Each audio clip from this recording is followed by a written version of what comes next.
Guys, welcome. तो हम शुरू करते हैं हम अपना अरिथमेटिक प्रोग्रेशन का पार्ट 4। तो आज हम देखते हैं कि हम सबसे पहली चीज़ कि हम क्या क्या चीज़ें अपने प्रीवियस लेक्चर्स में पढ़ चुके हैं। तो पहली चीज़ हमने पढ़ी कि the first term A and the common difference अगर डी है किसी एपी में, एक्चुअली एपी में ही होता है, तो एपी क्या बनती है हमारी ए प्लस डी, ए प्लस 2d, ए प्लस 3d, इस तरह की हमारी पूरी एक एपी बन जाती है। ठीक है, तो अभी मान लेते हैं इसमें जो कॉमन डिफरेंस डी होता है वो होता है हमारा a2 minus A one is equal to a3 minus A is equal to an minus one, यानी ए एन टर्म है, लास्ट टर्म है, अगर n टर्म्स हैं उसमें और ए उसके जस्ट पहले वाला, तो ये हमारा होता है कॉमन डिफरेंस। ऐसे ही an इज इक्वल टू, यानी n टर्म को हम निकाल सकते हैं, उसका फॉर्मूला है a plus N minus one into D, जहां पर a की वैल्यू मीन्स a है, वहां पर first term, n is the n total number of terms means जो हमें टर्म निकालना है, and the d is the common difference. मतलब अगर मुझे 10वां टर्म निकालना है मीन्स a10, तो क्या हो जाएगा, first term plus 10 minus one into common difference. ठीक है, तो इतनी चीजें हम ये सब पढ़ चुके हैं, इस पर क्वेश्चन भी हो चुके हैं। तो आज हम जो नई चीज पढ़ने वाले हैं वो है sum of first n terms of an AP. एक एपी है, उसके अगर हम फर्स्ट एन टर्म्स का सम निकालना चाहें तो वो कैसे निकलेगा, उसके बारे में हम बात करेंगे। ठीक है, तो देखो यार, बहुत सिंपल सी चीज है कि हमारी जो एपी थी वो कैसी होती थी। एपी होती थी हमारी भाई a plus D, A plus 2d, A plus 3d and so on, इसी तरीके से होती थी ना। तो इसका nth टर्म जो होता था वो क्या हो सकता था, nth टर्म इसका हो सकता है an is equal to A plus N minus one into D.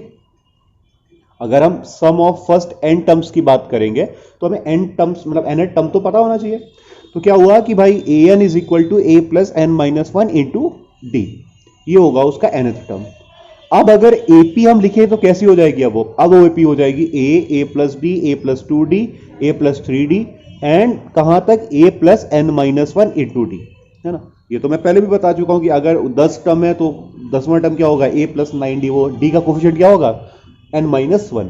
ठीक है, तो AP हमारी क्या बन जाएगी, a plus D, A plus 2d, A plus 3d and कहां तक a plus N minus one into D तक। ठीक है, मान लेते हैं इसके जो सम है n टर्म्स का उसको डिनोट करते हैं s से। क्या, let s denote the sum of first n terms of the AP।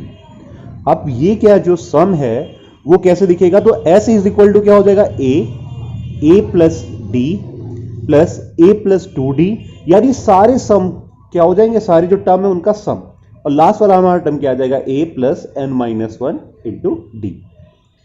ठीक है, ये हमारी हो गई इक्वेशन नंबर 1। समझ में आई। अच्छा, अभी हम क्या करेंगे, इसी इक्वेशन को अगर हम रिवर्स कर लिखें, कैसे, rewriting the terms in the reverse order. Reverse order मतलब a plus N minus one into D को हम पहले लिख देंगे और a को लास्ट में लिख देंगे। अच्छा, ये ऐसा लिख क्यों रहे हैं, इसका मतलब अभी आपको समझ में आएगा। कैसे समझ में आएगा, देखो हमने पहले रीराइट लिखा, तो रीराइट लिखा तो देखो 2 प्लस 3 लिखो या 3 प्लस 2 लिखो, आंसर तो सेम आना है ना। So s is equal to क्या आ जाएगा, a plus N minus one into D plus A plus N minus two into D, क्योंकि अब डिक्रीजिंग ऑर्डर में चलता चला जाएगा, यानी डी का कोफिशिएंट क्या होगा, घटता चला जाएगा, तो कहां तक, a plus D and a तक। ठीक है, समझ में आ गया। ये हमारी हो गई इक्वेशन नंबर 2। अब देखो ऐसे लिखने से एक फायदा होगा। लिखने से फायदा क्या है कि आप टर्म वाइज अगर ऐड करो, मतलब पहली वाली जो इक्वेशन है उसके a को ऐड करो दूसरी वाली इक्वेशन के फर्स्ट टर्म से, यानी पहली इक्वेशन के फर्स्ट टर्म यानी a को ऐड किससे करना है, दूसरी इक्वेशन के फर्स्ट टर्म यानी a plus N minus one into D से, तो क्या आ जाएगा, देखो 2a plus N minus one into D. ऐसे ही दूसरे टर्म को फर्स्ट इक्वेशन के दूसरी इक्वेशन क्या है फर्स्ट टर्म की, दूसरी इक्वेशन है a प्लस डी, उसको जब ऐड करोगे a plus N minus two into D से, तो अगेन आ जाएगा 2a plus N minus one into D. ठीक है, ऐसे क्या करोगे, लास्ट टर्म को ऐड करके देखो, यानी फर्स्ट इक्वेशन का लास्ट टर्म क्या है, a plus N minus one into D, और सेकेंड इक्वेशन का लास्ट टर्म क्या है, a, तो दोनों को ऐड किया तो क्या आ जाएगा, 2a plus N minus one into D. यार क्या गजब चीज हो रही है कि सारे टर्म क्या हो जाएंगे, अपने के सेम हो जाएंगे, है ना, सारे सेम आ रहे हैं। ये आप कॉमनली देख लो ना, अगर हम क्या लिखे 1 2 3 4 5 6 7 8 9 10 और 10 9 8 7 6 5 4 3 2 1, और इन सबको ऐड करो तो सारे टर्म का सम क्या आ जाएगा, 11, है ना। 10 प्लस 1, 9 प्लस 2, 8 प्लस 3, 7 प्लस 4, इस तरीके से। ओके, तो देखो आगे की अगर बात करें कि on adding equation 1 and equation 2, equation 1 और इक्वेशन 2 को अगर हम ऐड करेंगे टर्म वाइज, इधर उधर नहीं ऐड कर देना है, टर्म वाइज अगर ऐड करेंगे तो फाइनली क्या आ जाएगा, 2s is equal to 2a plus n minus 1 into D. और ये देखो सारे टर्म्स ऐसे ही आ जाएंगे पहले से लेके आखिरी तक। सो 2a plus n minus 1 D पूरी इक्वेशन में एग्जिस्ट कर जाएगा, ठीक है। So first term 2a plus n minus 1 D, second भी वही, थर्ड भी वही, एंड लास्ट टर्म भी हो जाएगा हमारा 2a plus n minus 1 into D, ठीक है। अब क्योंकि यहां पे n टर्म्स है ना, कितने टर्म्स थे, n टर्म्स, n टर्म्स का जो सब निकाल रहे हैं, तो फाइनली हम क्या लिख सकते हैं, 2a plus n minus 1 into D कितने बार आया होगा, n टाइम्स, कितने बार आया होगा, n टाइम्स। तो क्या बन जाएगा, 2s is equal to n times of 2a plus n minus 1 into D. बिल्कुल समझ में आ रहा है। तो आप क्या करेंगे, 2 से डिवाइड करेंगे, तो 2 से जब हम डिवाइड करेंगे तो क्या हो जाएगा हमारा, s is equal to n by two, s is equal to n by two bracket में 2a plus n minus 1 into D. और यही क्या होता है, sum of first n terms of an AP होता है। प्रूविंग समझ में आ गई, बहुत आसान सी थी। कैसे क्या करना है क्विक स्टेप में देख लेते हैं कि भाई एक एपी लिखी होगी, उसके n टर्म्स होंगे, हमने क्या लिखा उसको, जब सम लिखा तो पहले इंक्रीजिंग ऑर्डर में, देन डिक्रीजिंग मतलब रिवर्स ऑर्डर में लिख दिया, दोनों को ऐड कर दिया। अब दोनों को ऐड किया तो दोनों क्या होंगे कि n टर्म्स होंगे, सारे सेम आ जाएंगे, तो n times of 2a plus n minus 1 into d आ जाएगा। जैसे ही आया हमने उसको सॉल्व करके लिख दिया, तो हमारे पास क्या सोल्यूशन में आ गया, s is equal to n by two 2a plus n minus 1 into D, ठीक है। तो अब हमारे पास क्या हो गया है कि हमें एक चीज पता है कि जो n टर्म्स का सम है किसी एपी में, वो क्या आएगा, s is equal to n by two 2a plus n minus 1 into D, okay. अब इसके आगे की बात देखो करते हैं। ये हमारे पास फॉर्मूला आ गया है, देखो अब दो बहुत की फॉर्मूला है इस पूरी में, एक तो n टर्म निकालने का और एक जो आप n टर्म्स का सम निकालोगे, तो दोनों फॉर्मूला हमने जनरेट कर लिए हैं, ठीक है। तो सम का फॉर्मूला क्या है, s is equal to n by two 2a plus n minus 1 into D, okay. So we can also write this as, कैसे, अब देखो मैं क्या करता हूं, कुछ इसमें मैनिपुलेशन करता हूं, कुछ नई चीज निकालने की कोशिश करता हूं। s is equal to n by two a plus A, two को क्या लिख सकते हैं, a plus A n minus 1 into D. अब देखो जैसे ऐसे किया तो आपको एक चीज दिखने लगी होगी कि a plus n minus 1 into D तो हमें पता है, ये तो nth टर्म होता था, तो बिल्कुल सही है। तो हम इसको यही लिख सकते हैं, क्या लिख सकते हैं, देखो s is equal to n by two a plus A N लिख सकते हैं ना, क्योंकि a plus n minus 1 into D क्या है, हमारा nth टर्म है ना। अब देखो ध्यान से, ये nth टर्म ही क्या होता था, मान लो किसी इक्वेशन में, किसी एपी में, सीरीज में n टर्म्स ही हैं, तो nth टर्म क्या हो जाएगा, लास्ट टर्म हो जाएगा ना। तो अगर ये लास्ट टर्म बन गया तो इसको क्या लिख सकते हैं, an इज इक्वल टू, अगर लास्ट टर्म है तो हमारा क्या बन जाएगा, फ्रॉम इक्वेशन 3 क्या बन जाएगा हमारा sum, s is equal to n by two a plus l, यानी a is first term and l is the last term. तो भाई साहब बिल्कुल सिंपल से एक नया फॉर्मूला, क्या कि भाई साहब अगर कोई एक एपी दी गई है जिसमें 10 टर्म है, हमें पहला टर्म और आखिरी टर्म पता है, क्या पता है, पहला टर्म और आखिरी टर्म पता है, तो भाई साहब कितना सिंपल है ये निकालना, ठीक। यानी s is equal to n by two first term plus last term, ठीक है। करके देखना, जैसे मान लो आपको निकालना है 2, 4, 6, 8, 10, 12, ऐसे निकालना है 100 तक, तो कितने निकालना है, पहले चीज देख लेना कितने टर्म्स हैं, कितने टर्म्स हैं, ठीक है। तो क्या रखना, फर्स्ट टर्म 2, लास्ट टर्म 100, और टोटल टर्म्स कितने आए हैं, बस n की वैल्यू रख दो, तो आपको क्या पता चल जाएगा इस पूरी सीरीज का। बहुत बार ऐसा होगा कि आपको लास्ट टर्म बोल देगा, a बोल देगा, टोटल नंबर ऑफ टर्म्स बोल देगा, तो सीधे आप निकाल सकते हो, फिर क्यों आप a plus n minus 1 into D निकालोगे, एक स्टेप क्यों बढ़ाओगे, इसलिए ये फॉर्मूला आता है, ठीक है।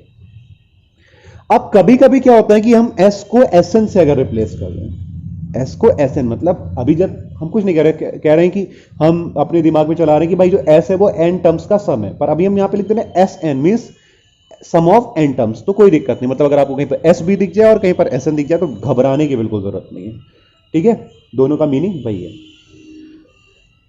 चलो एक यहां पर छोटे से एग्जांपल से देखते हैं आगे, कि मान लेते हैं 5 टर्म्स ऑफ एन एपी क्या है, 1 2 3 4 5, ये क्या है, एक एपी के 5 टर्म है, क्या क्या, 1 2 3 4 एंड 5, कोई दिक्कत।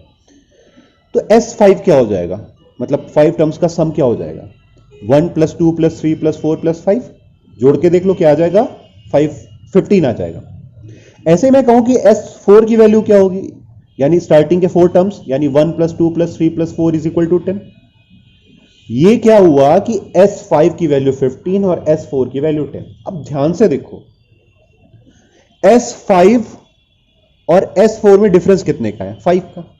यानी क्या था कि S4 तक जब हमने सम निकाला तो सारे टर्म कौन कौन से ऐड हुए, 1 + 2 + 3 + 4। S5 के वैल्यूज निकाला, क्या लिख सकते हैं कि S4 प्लस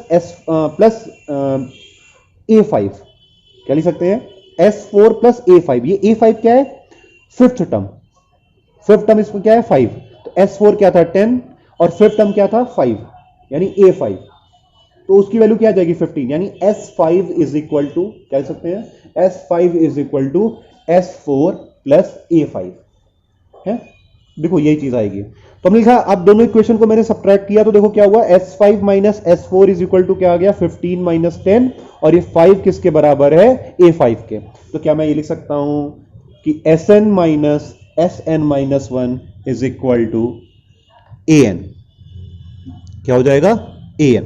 ये 5 आया है वो, तो एक जनरल फॉर्म क्या बन जाएगी, Sn - Sn-1 is equal to An। ठीक है, क्योंकि यहां पर देखो S5 - S4 is equal to A5 है, ये 5 को इग्नोर कर देना, वो टाइपो एरर है। So Sn - Sn-1 is equal to An।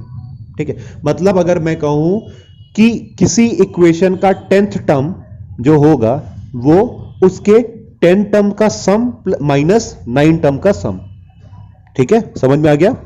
जैसे मैं बोलूं 5 टर्म का जो इस इक्वेशन में देखो क्या है कि अगर 5 फिफ्थ टर्म हमें निकालना है A5, तो क्या आ जाएगा, 5 टर्म का सम यानी S5 और 4 टर्म का सम उसमें सब्ट्रैक्ट कर देंगे, यानी S5 - S4 क्या आ जाएगा, हमारा फिफ्थ टर्म।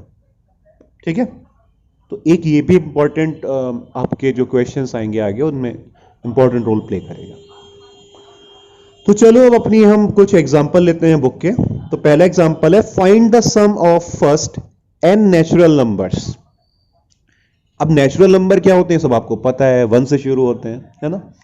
तो देखो हमारी जो AP बनी, वो AP क्या बनी, 1 2 3 4, कहां तक बन जाएगी, n तक। ठीक है, अब टोटल नंबर्स ऑफ टर्म्स कितने हैं, यहां पे n टर्म्स हैं।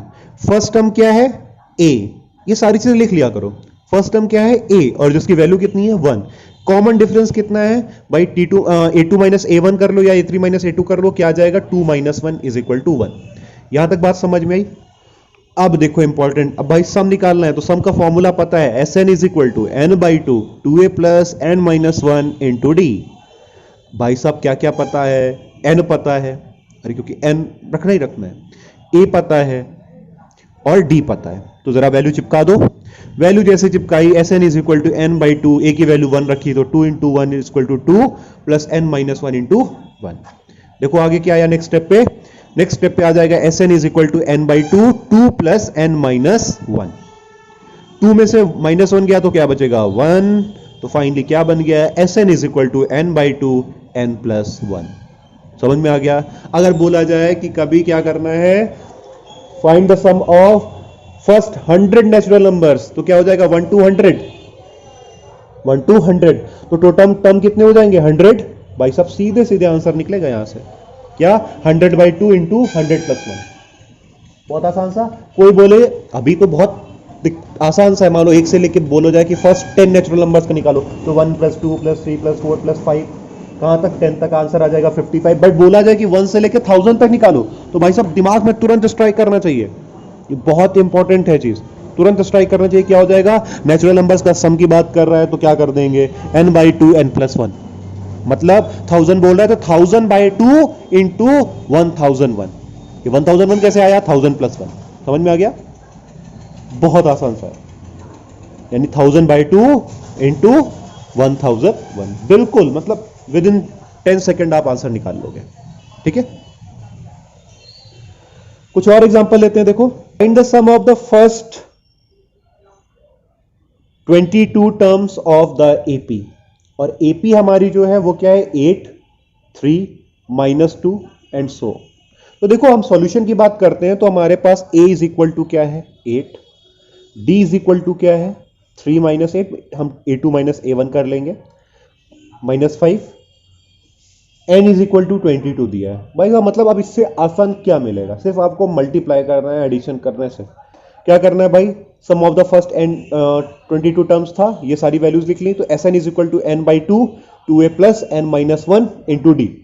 भाई n की वैल्यू पता है, a की वैल्यू पता है, d की वैल्यू पता है, मतलब टोटल सब कुछ पता है, आपको सिर्फ मल्टीप्लाई करके आंसर निकालना है। तो वैल्यू चिपकाई जाए भाई, n की वैल्यू हमने चिपकाई 22 यानी 22 बाई 2, a की वैल्यू चिपकाई 8 यानी 2 इंटू 8, n की वैल्यू अगेन 22 माइनस 1 और d की वैल्यू -5। अब जोड़ घटाना तो आता होगा, कर ही लोगे। सो S22 इज इक्वल टू क्या आ जाएगा 11 ब्रैकेट में 16 माइनस 105। कुछ लोग कहेंगे 105 कहां से है भाई साहब, 22 माइनस 1 हुआ 21 और -5 से मल्टीप्लाई करोगे तो क्या आ जाएगा माइनस का 105। ठीक है, आगे सॉल्व किया जाए तो क्या आ जाएगा 11 और ब्रैकेट में -89। हाँ 16 माइनस 105 करोगे तो -89 आएगा, बहुत आपका बिल्कुल सही है। ठीक है, तो क्या हो जाएगा -979। मल्टीप्लाई करके देख लेना, ना लोग कर पा रहे हो तो कॉपी पेन पे करके देख लेना, कैलकुलेटर पे करके देख लेना। ठीक है, यही आएगा -979। ओके, तो क्या हुआ कि द फर्स्ट 22 टर्म्स का सम क्या आ जाएगा, the sum of the first 22 terms of the AP is -979। ठीक है, अच्छा ये नेगेटिव क्यों आया है, तो ध्यान से देखो यहां पर क्या है कि पॉजिटिव से नेगेटिव की तरफ जा रहा है। थर्ड टर्म से ही क्या है, हम -2 पे पहुंच गए, अगला टर्म क्या हो जाएगा -7 हो जाएगा, अगला टर्म क्या हो जाएगा -12 हो जाएगा। तो ध्यान से देखो वो हम किधर जाते जा रहे हैं, बहुत ज्यादा निगेटिव की तरफ। ठीक है, यहां तक समझ में आया। हम नेक्स्ट एग्जांपल की बात करते हैं। नेक्स्ट एग्जांपल है, if the sum of the first 14 terms of an AP is 1050 and its first term is 10, find the 20th term. समझ में आ गया। अब की बार देखो इसने क्या किया है, इसने क्या किया है, आपको n दे दिया है ना, और आपको क्या दिया है, सम ऑफ n टर्म्स भी दे दिया यानी Sn भी दे दिया है, फर्स्ट टर्म भी दे दिया। आप पूछ रहे भाई 20th टर्म कौन सा होगा, यानी हमें क्या निकालना है, यहां पे ध्यान से देखो, S14 दिया है इसने 1050। Okay, n is equal to आ गया 14, a इज इक्वल टू 10। तो आपको बचा क्या, सिर्फ d नहीं है, अगर d पता चल जाएगा तो हम 20th टर्म भी निकाल लेंगे, है ना। तो ध्यान से देखो क्या लगाएंगे, Sn is equal to n by 2 2a plus n minus 1 into d. Formula आ गया भाई साहब, Sn की value S14 is equal to क्या हो जाएगा 14 बाई 2, a की वैल्यू 10 यानी 2 into 10 plus n minus 1 into D. कोई दिक्कत नहीं। S14 की वैल्यू क्या हो गई 1050, 14 बाई 2 मुझे लगता है शायद 7 होता है, और 2 इंटू 10 भी 20 होता है, मुझे ऐसा लगता है, मेरा मानना है। एंड 14 माइनस 1 शायद 13 आएगा। ओके, यहां पे एक टाइपो एरर है, प्लस की जगह माइनस टाइप हो गया। Okay, 7 20 minus 13। ओके, तो वो प्लस 13 है। सो क्या हो जाएगा 7 इंटू 20 क्या आ जाएगा 140 and 13 into 7 is equal to हो जाएगा 91 इंटू डी। अब वहां पर ध्यान देना, वो माइनस टाइप करने में हो गया है, बाकी वो प्लस है। Okay, so 140 plus 91 into D. Okay, so आगे क्या होगा 1050 minus 140 is equal to 91 into D. इसको सॉल्व करोगे so 910 is equal to 91 into D, और डी इज इक्वल टू क्या आ जाएगा 10। ठीक, अब d इज इक्वल टू 10 आ गया है, तो क्या आप a plus n minus 1 into D के थ्रू आप 20 टर्म नहीं निकाल सकते हो? तो बिल्कुल निकाल सकते हैं भाई साहब।